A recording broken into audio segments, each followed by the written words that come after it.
दोस्तों हम फिर से लेकर आ चुके हैं आप लोगों के लिए शाम की सभी ताजा और बड़ी खबरें। फटाफट अंदाज में एक एक करके बताएंगे आपको आज देश और दुनिया से क्या बड़ी खबरें निकलकर सामने आ रही हैं। लेकिन उससे पहले दोस्तों एक नजर डालेंगे सुर्खियों पर। आपको बता दोस्तों बिहार में होने वाला है खेला, जेपी नड्डा का भयंकर विरोध, नीतीश ने नहीं दिए अपनी पुलिस को आदेश रोकने के। जी हाँ, बताएंगे कैसे जेपी नड्डा का आईएसआई के छात्रों ने भयंकर विरोध किया। वहीं पर अगली बिग ब्रेकिंग में हम आपको बताएंगे दोस्तों आज पूरे देश भर में किसानों का चक्का जाम। आपको बता दें दोस्तों, जी हाँ, आज किसान ने चक्का जाम कर दिया देश में, इसके बारे में आपको बताएंगे। वहीं पर भगत सिंह कोश्यारी के विवादित बयान के ऊपर आपको बता दोस्तों जमकर हो रहा है हंगामा, जगह जगह एनसीपी के और कांग्रेस के कार्यकर्ता बोल रहे हैं विरोध। वहीं पर अगली बड़ी खबर में हम आपको बताएंगे दोस्तों भगत सिंह कोश्यारी के बयान से, जी हाँ, एकनाथ शिंदे और देवेंद्र फडणवीस ने झाड़ा पल्ला, बोले हम नहीं करते इनके बयान का समर्थन। वहीं पर मनीष सिसोदिया का बीजेपी के ऊपर बड़ा हमला, बोले फिलहाल जानबूझकर दिल्ली के लोगों को परेशान किया जा रहा है ताकि नकली शराब बेची जाए, असली शराब को बंद कराकर। वहीं पर अगली बड़ी खबर में हम आपको बताएंगे दोस्तों उद्धव ठाकरे दहाड़े, बोले फिलहाल बीजेपी के नेता और बीजेपी के लोग इसी तरीके के विवादित बयान देते हैं, इसके बारे में भी आपको बताएंगे। वहीं पर दोस्तों मुसलमानों के ऊपर लगाया गया था आरोप कि निशांत को मारने में मध्य प्रदेश में मुसलमानों का हाथ, जबकि दोस्तों एसआईटी की रिपोर्ट आ गई है। बताएंगे कैसे जो है यहाँ पर दोस्तों खुद ही निशांत ने अपने आप को मारा था लेकिन मुस्लिमों को बदनाम किया जा रहा था। वहीं पर दोस्तों सत्येंद्र जैन को लेकर ईडी को जमकर लगाई कोर्ट ने फटकार, बोले जब सत्येंद्र जैन का नाम कंपनी में है ही नहीं तो आपने उनको क्यों बनाया आरोपी, इसके बारे में भी आपको बताएंगे। वहीं पर अगली बड़ी खबर में हम आपको बताएंगे दोस्तों जिला पंचायत चुनाव में दोस्तों 12 साल बाद फिर से एक बार दोस्तों कांग्रेस ने दे दिया मोदी सरकार को गहरा जख्म मध्य प्रदेश में। बताएंगे क्या कुछ है, तो सारी खबरें फटाफट अंदाज में देंगे दोस्तों, एक एक कर देंगे। फिलहाल से चलिए बढ़ते हैं सबसे पहली और सबसे बड़ी खबर की ओर। दरअसल दोस्तों आपको बता दें जेपी नड्डा का बिहार में भयंकर विरोध, लोगों ने जेपी नड्डा वापस जाओ के लगाए नारे। दरअसल दोस्तों आपको बता दें शिक्षा नीति को लेकर हमेशा ही बीजेपी के ऊपर सवाल उठते रहे। सबसे बड़ी बात यह है कि शिक्षा को लेकर बीजेपी के मन में ना ही कोई सम्मान है ना बीजेपी दोस्तों छात्रों के बारे में सोचती है। अब बीजेपी बुरी तरीके से फंस गई है और ये पूरा मामला दोस्तों बढ़ता ही चला जा रहा है। आपको बता दें कल जेपी नड्डा का भयंकर विरोध किया था, लेकिन आज भी पटना में कई लोगों ने जेपी नड्डा के खिलाफ नारेबाजी की, भाजपा खिलाफ, और उनकी शिक्षा नीति को गलत ठहराया जा रहा है। आपको बता दें छात्र जो है वो लगातार जो है विरोध कर रहे हैं, इसलिए भी कर रहे हैं क्योंकि बताया जा रहा है कि इस पढ़ाई का जो मामला निकलकर सामने आया है, इसको लेकर जो छात्र है पटना के एआईएसआई के, उन्होंने विरोध दर्ज कराया है। कल दोस्तों पटना में जेपी नड्डा पहुंचे थे, जिसके बाद वहां पर छात्रों ने जेपी नड्डा को घेर लिया और जो है जेपी नड्डा मुर्दाबाद, जेपी नड्डा वापस जाओ के नारे लगाए। दरअसल पूरा मामला हम आपको बता दें, पूरा मामला है पटना विश्वविद्यालय को लेकर। आपको बता दें एएसआईएफ के छात्रों की मांग है कि पटना विश्वविद्यालय को केंद्रीय विश्वविद्यालय की का जो है यहाँ पर वो दिया जाए सीधा सीधा। अब ये दोस्तों मामला इसीलिए बढ़ गया है क्योंकि उन्होंने साफ साफ मांग कर दी है कि पटना विश्वविद्यालय को केंद्रीय विश्वविद्यालय की जो है मान्यता दी जाए, लेकिन दोस्तों इसको मान्यता नहीं दी गई पटना में, जिसके बाद जमकर एएसआई के छात्रों ने जेपी नड्डा का विरोध किया। और दोस्तों सबसे बड़ी देखने वाली बात यह रही कि वहां पर नीतीश की डबल इंजन की सरकार है, खुद भाजपा भी है, लेकिन उसके बाद भी दोस्तों जेपी नड्डा की सुरक्षा में कोई वो नहीं लगाया, उनकी सुरक्षा में चूक की गई। अब आप समझिए दोस्तों, इससे साफ साफ दिखाई दे रहा है कि नीतीश और जितने भी लोग हैं दोस्तों उनके अंदर अंदरूनी कला मच गई है। भारतीय जनता पार्टी जो देश में लगातार दोस्तों सांप्रदायिकता का गेम खेलने में लगी है, उसको दोस्तों ये पता चल चुका है कि फिलहाल आज देश का माहौल बिगड़ता चला जा रहा। बीजेपी आज जिस तरीके की चीजें कर रही है उसको लेकर दोस्तों ये कहना गलत तो नहीं होगा कि भारतीय जनता पार्टी ने देश में लगातार जो है यहाँ पर जिस तरीके का माहौल बना रखा है उसके खिलाफ जनता जो है वो सड़कों पर उतर गई है। और दोस्तों ये बात साफ हो जाती है कि बीजेपी पूरी तरीके से एक्सपोज भी हो चुकी है। इसलिए दोस्तों ये कहना गलत नहीं होगा कि भारतीय जनता पार्टी को बड़ा झटका यहाँ पर लगा है, क्योंकि जेपी नड्डा का जिस तरीके से पटना में विरोध हुआ है, ये कहना गलत नहीं होगा कि 2024 के लिए मोदी सरकार कई सपने देख रही है। और वो सपने दोस्तों मोदी सरकार के तभी पूरे हो सकते हैं जब हर जगह मोदी सरकार अपना जलवा बिखेरे। लेकिन एक रिपोर्ट के मुताबिक अगर देखा जाए दोस्तों तो आने वाले समय में मोदी जी का विरोध भयंकर हो सकता है और 2024 में दोस्तों विपक्ष की सरकार आराम से आ सकती है। यह आंकड़ा दोस्तों जब से आया, जब से भारतीय जनता पार्टी को एक बड़ा झटका लग गया है। चलिए बढ़ते हैं एक और अगली बिग ब्रेकिंग की तरफ। बता दोस्तों, एसआईटी की आई रिपोर्ट सामने, मुसलमानों को बदनाम करना पड़ गया, संघियों को महंगा। दरअसल दोस्तों आपको बता दें, मध्य प्रदेश में एक निशांत नाम के व्यक्ति का सर धड़ से अलग मिला, जिसका जिम्मेदार दोस्तों मुसलमानों को ठहराया गया। ये कहा गया कि भैया नहीं, ये तो जो है आत्महत्या नहीं बल्कि ये एक मर्डर है और मुसलमानों ने किया है। जिसके बाद दोस्तों आपको बता दें, जो नरोत्तम मिश्रा थे उन्होंने की जांच, एक एसआईटी कमेटी बनाई थी, उसकी जांच उन्हें सौंप दी थी।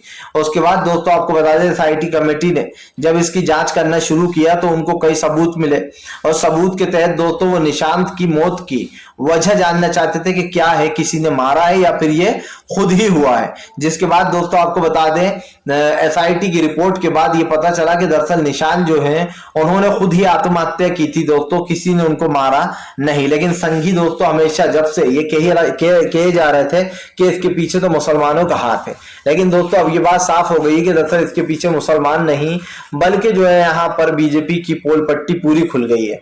आपको बताते चले, दरअसल ये पूरा मामला सामने आ गया और इसके बाद ये मामला सामने आने के बाद कई बड़े खुलासे भी हुए।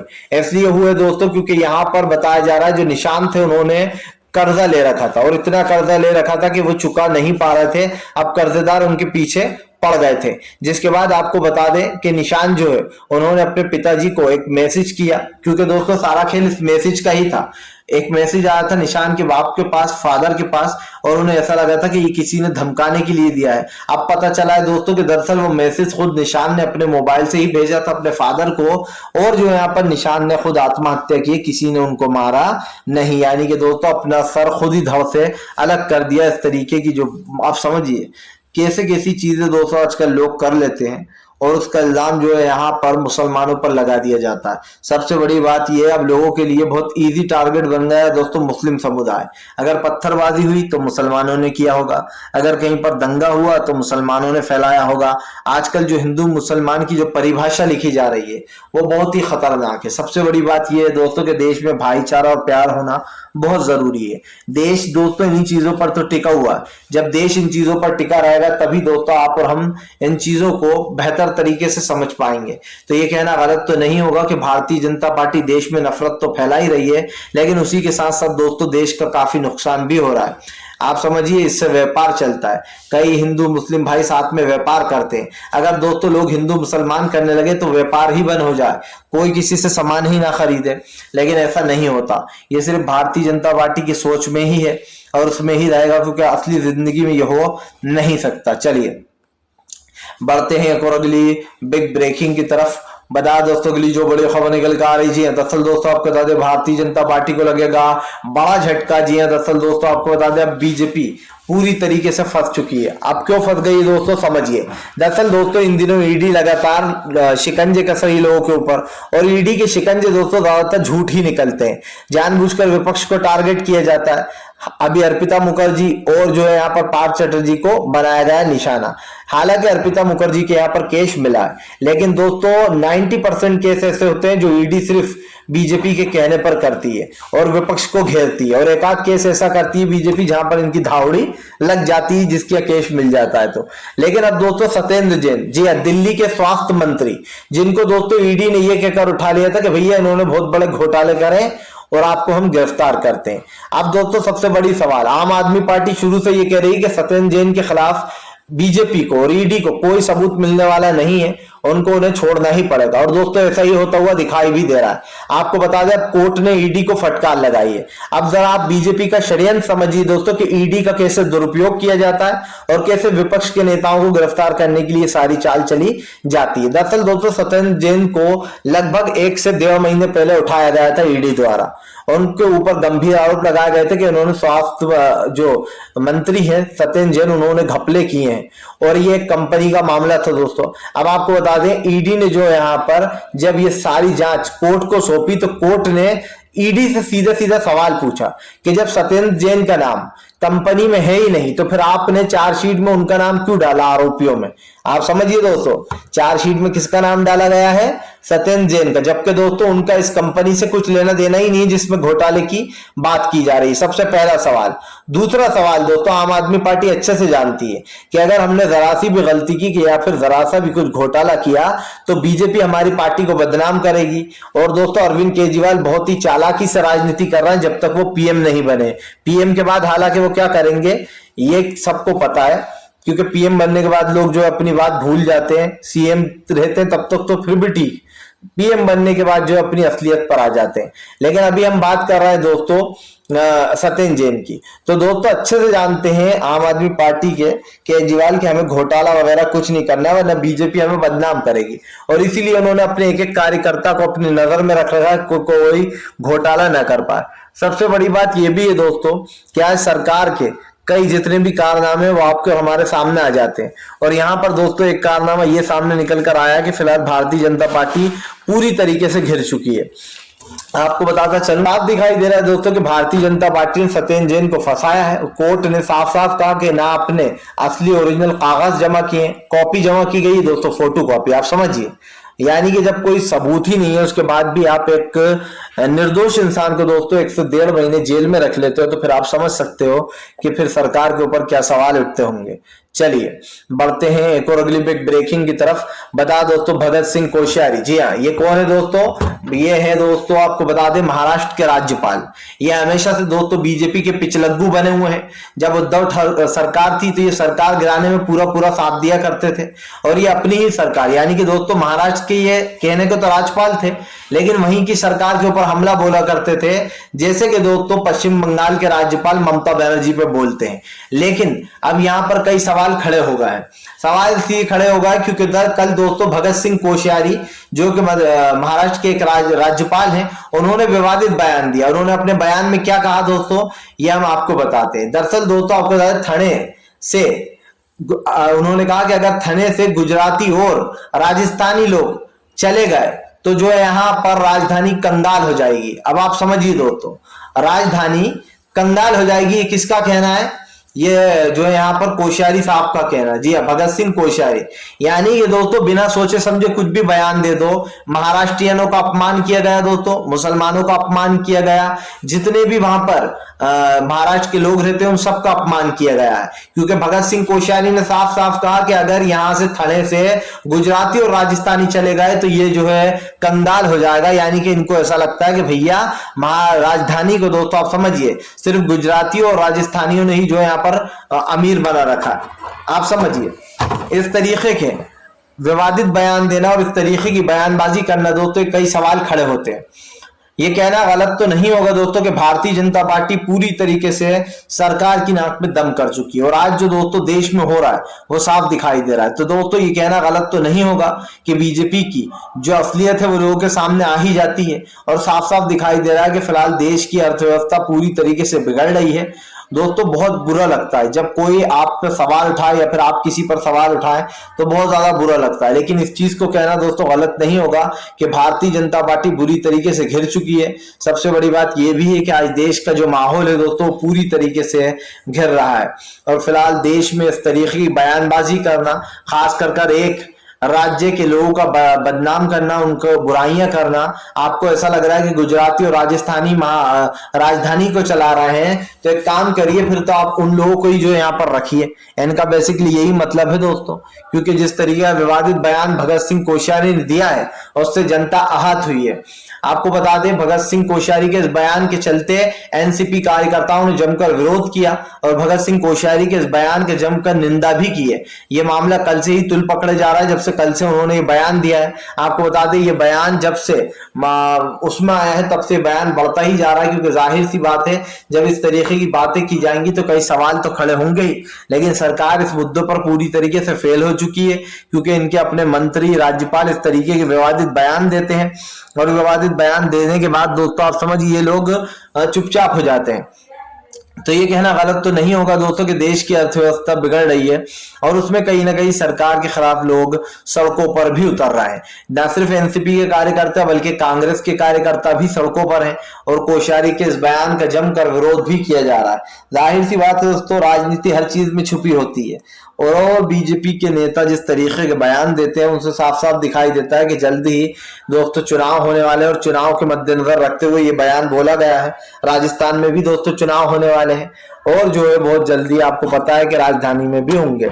चलिए बढ़ते हैं एक और अगली बिग ब्रेकिंग की तरफ। बता दोस्तों अगली जो बड़ी खबर निकल कर आ रही है आपको बता दोस्तों 12 साल बाद कांग्रेस ने फिर से दे दी दोस्तों आपको बता दें बीजेपी को एक चोट। जी कांग्रेस का प्रत्याशी जीता दोस्तों 12 साल बाद। दरअसल दोस्तों जिला पंचायत अध्यक्ष चुनाव में, इस चुनाव में दोस्तों अध्यक्ष लोग ही वोट डालते हैं, जो पंचायत के मेंबर होते हैं। बेसिकली इसमें जनता वोट नहीं डालती है, इसका इतना महत्व नहीं है। लेकिन दोस्तों जिला पंचायत चुनाव में 12 साल बाद जो कांग्रेस ने आपको बता दें 12 साल बाद सीट जीत ली है। और दोस्तों साफ दिखाई दे रहा है कि राधाबाई नाम की ये व्यक्ति है जिन्होंने सिर्फ एक वोट से ये चुनाव जीता है। यानी कि दोस्तों बीजेपी ने सब कुछ किया, दिग्विजय सिंह को बाहर रुकवाया, इसकी के साथ साथ दोस्तों दिग्विजय सिंह के साथ साथ जो कार्यकर्ता थे कांग्रेस को उनको भी साथ पुलिस ने धक्का मुक्की की, लेकिन बदनाम किया गया दिग्विजय को कि देखिए इन्होंने पुलिस वाले का कॉलर पकड़ लिया। जबकि दोस्तों दिग्विजय जब गिर रहे थे तो उन्होंने पुलिस वाले को एकदम पकड़ लिया तो उनका कॉलर हाथ में आ गया। लेकिन दिग्विजय सिंह का वीडियो दोस्तों दूसरे एंगल से दिखाया जा रहा था, बार बार मीडिया इस वीडियो को गलत तरीके से प्रेजेंट कर रही थी। देखिए दोस्तों अगर आप किसी चीज को एक एंगल से देखते हैं तो आपको गलत लगती है, लेकिन अगर आप उस चीज को हर एंगल से देखेंगे तो आपको पता चलेगा कि नहीं यार ये चीज सही है। और यही कारण दोस्तों जो भारतीय जनता पार्टी भयंकर विरोध हो रहा है इसका। जाहिर सी बात है आज देश में दोस्तों जिस तरीके की सांप्रदायिकता और नफरत फैलाने का बीजेपी काम कर रही है उससे दोस्तों कई सवाल भी खड़े हो रहा है। तो ये कहना गलत तो नहीं होगा दोस्तों कि भारतीय जनता पार्टी देश में सांप्रदायिकता और नफरत जो फैला चुकी है उसको लेकर भी देश में कई तरीके के सवाल खड़े हो गए। आप समझिए आज जो परिस्थितियां दोस्तों बदलती चली जा रही हैं और इसीलिए बीजेपी का विरोध भी हो रहा है। फिलहाल हम तो यही कहेंगे कि बीजेपी का जब तक विरोध हो तब तक ही अच्छा है दोस्तों, क्योंकि बीजेपी का विरोध होना भी चाहिए। और बीजेपी जिस तरीके कारनामे कर रही है और उसके बाद तो जनता का गुस्सा फूटना लाजमी है। चलिए बढ़ते हैं एक और अगली बिग ब्रेकिंग की तरफ। बता दोस्तों अगली जो बड़ी खबर निकल कर आ रही है जी दरअसल दोस्तों आपको बता दें स्मृति ईरानी बुरी फंस गई ट्वीट कर अपना ट्वीट दोस्तों आपको बता दें उन पर ही भारी पड़ गया। दरअसल दोस्तों आपको बता दें स्मृति ईरानी ने सोनिया गांधी को घेरने की बहुत कोशिश की थी और उन्होंने ये बताने की कोशिश की थी कि भाई देखिए कांग्रेस के नेता जो है वो कैसे द्रौपदी मुर्मू का अपमान कर रहा है, शुरू से अपमान कर रहा है और अधीर रंजन चौधरी ने उनको राष्ट्रपति की जगह राष्ट्रपत्नी बता दिया, जिसके बाद दोस्तों बवाल छिड़ा। लेकिन अब वैसा ही आप समझिए दोस्तों वैसा ही एक बयान 2022 का निकलकर सामने आ गया है, जिसके बाद आपको तो पता ही है कि जब बीजेपी की असलियत सामने आ जाती है तो बीजेपी छुपने का काम करने लगती है और ये काम साफ साफ दिखाई दे रहा है। दरअसल दोस्तों आपको बता दें आप बीजेपी के नेता का 2012 का सिल्ली सोल के करीबी थे वो 2012 में उन्होंने एक बयान दिया था जब दोस्तों आपको बता दें कांग्रेस की महिला राष्ट्रपति थी और उन्होंने क्या बयान दिया था दोस्तों कि राष्ट्रपत्नी जी उन्होंने भी सेम बयान दिया। लेकिन दोस्तों 2012 में कोई विरोध नहीं हुआ। बीवी श्रीनिवास ने स्मृति ईरानी को घेरते हुए कहा कि जब 2012 में कांग्रेस की महिला आप समझिए दोस्तों कांग्रेस की महिला राष्ट्रपति का अपमान किया गया था तब तो स्मृति ईरानी नहीं बोली थी, तब तो वो चुपचाप बैठकर सुन रही थी। चलिए दोस्तों राष्ट्रपति को तो छोड़िए, राष्ट्रपति से भी ज्यादा दोस्तों आपको बता दूं इस देश के प्रधानमंत्री थे मनमोहन सिंह साहब। उनको क्या क्या बोला जाता था मैं आपको बताता हूं। उनको दोस्तों साइलेंट प्रधानमंत्री, मौन प्रधानमंत्री और न जाने क्या क्या बोला जाता था कि ये तो सोनिया गांधी की आवाज है, सोनिया गांधी जो बोलती है वही करते हैं, इस तरीके के बयान दिए जाते थे। लेकिन दोस्तों मनमोहन सिंह साहब अगर देश में नहीं आते और अगर उन्होंने देश के लिए दोस्तों वो काम नहीं किया होता तो देश आज आर्थिक तंगी से गुजर रहा होता। मनमोहन सिंह साहब ने जाते जाते भी दोस्तों देश का भला ही किया था। मनमोहन सिंह साहब पहले ऐसे देश के प्रधानमंत्री थे जिनके कार्यकाल में जीडीपी सबसे ऊपर गई थी। और दोस्तों आप समझिए यकीन रखिए जिस तरीके से ये सब कुछ होता है, कार्रवाइयां होती हैं, इसके ऊपर भी कई सवाल उठ जाते हैं, क्योंकि भारतीय जनता पार्टी पूरी कोशिश करती है कि वो किसी तरीके से अपना दबदबा बनाए। लेकिन दोस्तों देश में आज जो सांप्रदायिकता और नफरत फैल रही है उसको लेकर कहीं ना कहीं बीजेपी पूरी तरीके से घिर चुकी है। हमने पहले भी कहा है दोस्तों, आपसे फिर कहेंगे कि बीजेपी पूरी तरीके से फेल हो गई है, क्योंकि फिलहाल इस वक्त देश में जो सांप्रदायिकता और नफरत का माहौल है उसको लेकर भारतीय जनता पार्टी का पूरी तरीके से विरोध किया जा रहा है। और अब दोस्तों ये बात